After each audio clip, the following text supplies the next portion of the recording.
काफ़ी कस्टमर्स आगे कहते हैं कि सर हमें मुखालफा नहीं भरना आता, मुखालफा नहीं भरना आता, उसके बारे में कुछ बताएं। तो मैं आप लोगों को बताता हूँ। आज ये कार्ड इंटर करें। इंटर करने के बाद सर आपने क्या करना है, अपना लैंग्वेज सेलेक्ट करें, फिर आपने अपना पिन कोड लगाना है। उसके बाद आपने जाना है यहाँ पे गवर्नमेंट पेमेंट्स, फिर आप आएंगे पेमेंट, फिर ट्रैफिक, ये वायलेशन लिखा है ना, इसके ऊपर क्लिक करेंगे। फिर यहाँ पे आ जाएगा ट्रैफिक वायलेशन, इधर क्लिक करें, फिर अपना इकामा नंबर डालें,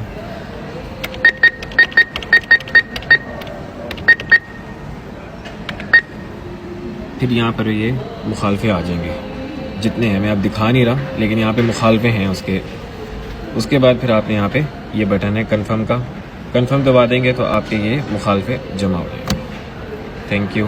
काफ़ी इन्फॉर्मेटिव वीडियो है, दोस्तों के साथ शेयर कीजिए और जिनको पता है वो भी शेयर करें, जिनको नहीं पता देखें।